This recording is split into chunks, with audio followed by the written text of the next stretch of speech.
સત્તાધારી પાર્ટીની જવાબદારી ઓટોમેટિક બની જાય છે. દેશની અંદર અને ગુજરાતની અંદર ભારતીય જનતા પાર્ટીનું શાસન છે. શાસન કરનાર વ્યક્તિઓને આ બધો કંટ્રોલ કરવાનો હોય છે. શાસન કરનાર વ્યક્તિની સંપૂર્ણ જવાબદારી બનતી હોય છે. કોઈ કાર્ય સારું કરે તો એને એપ્રિશિએટ કરવાનું હોય, નબળું કાર્ય કરતા હોય એને પનિશમેન્ટ કરવાનું. ગુજરાતની અંદર જે જિલ્લામાંથી હું આવું છું, અમરેલી જિલ્લામાં એક પાયલ કાંડ બન્યો. એ પાયલ કાંડની અંદર આજની તારીખ પણ એક દીકરીને ન્યાય મળ્યો નથી. વિહો વગાડે ને પીરો વખાણે, કાઠિયાવાડી કહેવત. પોતે ગાય, પોતે વગાડે, પોતે પોતે સન્માન કરે, એ સન્માન ના કરે. આજે ગુજરાતની પ્રજા ભયભીત છે. ડ્રગ્સ માટે બોલવું ખૂબ ગંભીર સમસ્યા છે. ધમકીઓ, ધાક, અસામાજિક તત્વોના ડાયરેક્ટ ફોન આમ પબ્લિક ઉપર જાય છે.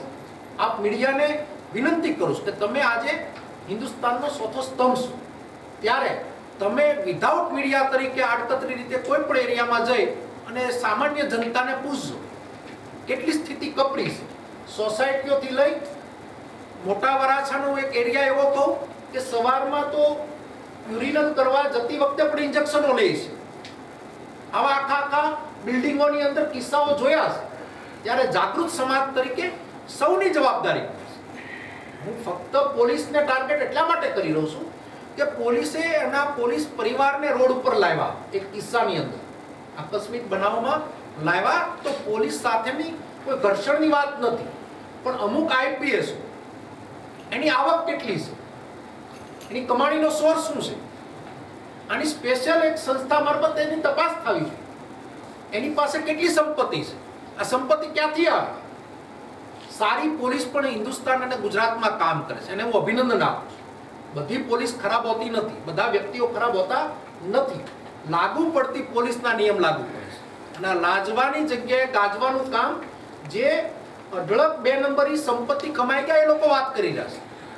સારા પોલીસના પણ અમને કોન્ટેક્ટ સામેથી આવે છે કે ભાઈ અમે તો નિષ્ઠાપૂર્વક કામ કરીએ છીએ. સારી પોલીસને આ મીડિયા મારફત, કોંગ્રેસી આગેવાન મારફત અભિનંદન આપે છે. પણ જે નબળા કામો કરે છે એ પોલીસ શાનમાં એટલા માટે સમજે કે અમને કોર્ટ અને કાયદામાં ભરોસો છે. કાલ સવારે કોઈ વ્યક્તિ સામેની કે કોઈ સંસ્થા સામેની આ લડાઈ નથી, પણ કોઈ વ્યક્તિ એવું સમજતી હોય કે અમે ખાકી વર્દીમાં કોંગ્રેસી કાર્યકર્તાને કે કોંગ્રેસી નેતાઓને દબાવી દે, તો એ ભાન ભૂલી રહ્યા છે અને એડ્રેસ ભૂલી રહ્યા છે. અમે કોંગ્રેસમાં આજે આ સમય, આ સ્થિતિમાં એટલા માટે છીએ કે લોકોને પડતી મુશ્કેલીની ઢાલ બની અને સત્યના માર્ગ ઉપર ચાલવું. આજે આ સ્થિતિની અંદર ધાક ધમકીને દબાવવાની રાજનીતિમાં કોઈના બાપથી ડરવાનો તો પ્રશ્ન ઊભો થતો નથી. એટલે પોલીસને પ્રેમ સમજો તો પ્રેમ, અલ્ટિમેટમ સમજો તો અલ્ટિમેટમ, અને વિનંતી સમજો તો વિનંતી. ડ્રગ્સ કોના અંડરમાં આવે છે એ સંશોધનનો વિષય પોલીસ અને સત્તાધારી પાર્ટીનો છે. પ્રશ્ન ઉપસ્થિત કોંગ્રેસે કર્યો છે. અમારા પ્રશ્ન ઉપર એને કોઈ શંકા હોય તો એને જ્યારે જ્યાં ડિબેટ કરવી ત્યાં અમારે બેસવાની અમારી તૈયારી છે. રોડ ઉપર પણ વાત કરવી તો લોકો વચ્ચે વાત કરવાની અમારી તૈયારી છે. આ વાત એટલા માટે વધારે પડતી સ્પ્રેડ થઈ છે કે ગરીબ માણસો આજે એના પરિવારના સ્વજનો ગુમાવી રહ્યા છે. ડુપ્લિકેટ દારૂ, દેશી દારૂ, વિદેશી દારૂ, દારૂની સાથે ડ્રગ્સ. ડ્રગ્સ એટલો મોટો આ હિન્દુસ્તાનના, ગુજરાતમાં, પંજાબ આખું નષ્ટ થઈ ગયું.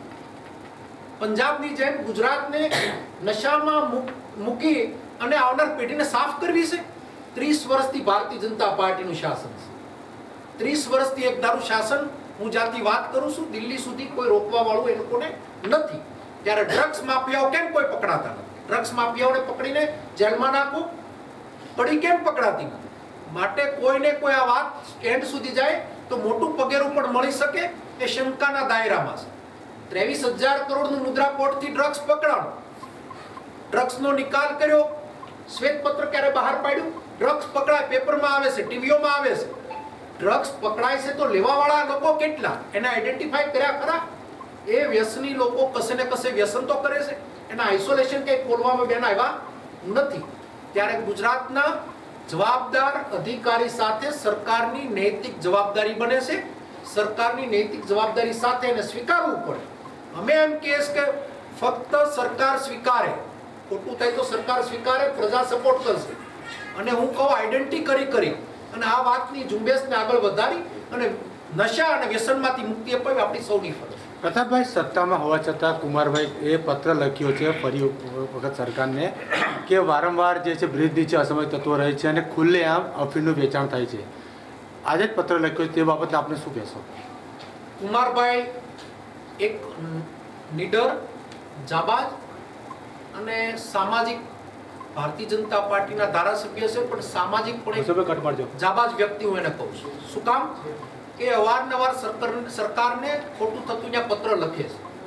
એક સમય હતો કે સરકાર કોઈ પણ નહીં હોય, પત્રની કિંમત ગણાતી, પત્રની વેલ્યુ ગણાતી, પણ એક સક્રિય શાસનના કારણે સરકાર પત્રની વેલ્યુ ભૂલી ગઈ છે.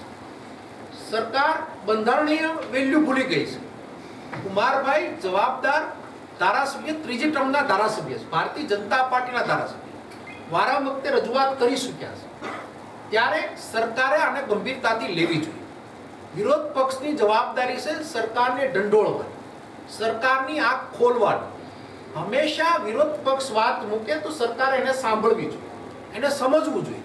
આજે આ વાત ઉપસ્થિત થઈ છે તો આ વાતની અંદર ગંભીરતા સમજી અને સરકારે આની ઉપર આકરા પગલાં લેવા જોઈએ અને આ ડ્રગ્સના દૂષણમાંથી અને દારૂના દૂષણમાંથી આપણે ગુજરાતને મુક્ત કરાવી આપણી સૌની નૈતિક ફરજ છે. આ વાત એટલા માટે કરું છું કે નહીં તો આવનાર પેઢી માટે આ પ્રશ્નાર્થ ખૂબ ગંભીર છે. તમારા કે મારા પરિવાર અને સૌ પરિવાર માટે ગંભીર પ્રશ્ન છે. ત્યારે ડ્રગ્સની ઝુંબેશને આપણે ખાલી એક ઇવેન્ટ સમજી, એક મેરેથોન કરીને આપણે મૂકી દઈએ એ વ્યાજબી નથી. ડ્રગ્સની ઝુંબેશ માટે ક્યાં ખોટું કામ હાલે છે, બધે સીસીટીવી કેમેરા છે. પોલીસ તંત્રના કમિશનર ઓફિસ અહીંયા બાજુમાં છે, એની ઓફિસમાં બેઠા બેઠા જ્યાં ખોટું હાલે એને કેમેરામાં 50% તો એના કેમેરામાં દેખાઈ રહ્યું છે. ત્યારે કમિશનર સાહેબની સાથે ગુજરાતના પોલીસ આની આગેવાની લઈ અમે એને સપોર્ટ કરશું. પોલીસ સાથેની આ લડાઈમાં પોલીસ સાથેની કોઈ લડાઈ નથી, પણ નબળી માનસિકતાના પોલીસ છે, જે નબળી વાત કરી રહ્યા છે, જે દબાવવાનો પ્રયત્ન કરી રહ્યા છે, એની સામેની 100%ની લડાઈ છે. સારું કામ કરશે તો એને અભિનંદન પણ આપશું, એને સન્માનિત પણ કરશું. બાકી ખોટા કાર્ય કરવા વાળા, ખોટી સંપત્તિ ભેગી કરવા વાળા, ડ્રગ્સ માફિયાને સાવરવા વાળા, બુટલેગરોને મદદ કરવા વાળા શાનમાં સમજે, નહીં તો કાયદાકીય લડતમાં પણ એને ફસાવવાનું આવશે, એમાં કોઈ શંકા. પ્રતાપભાઈ, 2024 લોકસભામાં તમે અમરેલીમાં એવું નિવેદન આપેલું કે સુરતમાં ક્યાં નિલેશ કુંભાણી નહીં હોય ત્યાં હું નહીં હોઉં. તો અત્યારે નિલેશ કુંભાણી પણ છે ને તમે પણ છો. હું પ્રેસ લેવા આવ્યો છું, અમરેલીનો જિલ્લા કોંગ્રેસનો પ્રમુખ છું અને હું અમરેલી રહું છું. હું લીલિયા રહું છું. નિલેશ કંબાણી એ સુરતમાં રહી છે. એ નહીં હોય કે હું નહીં હોઉં,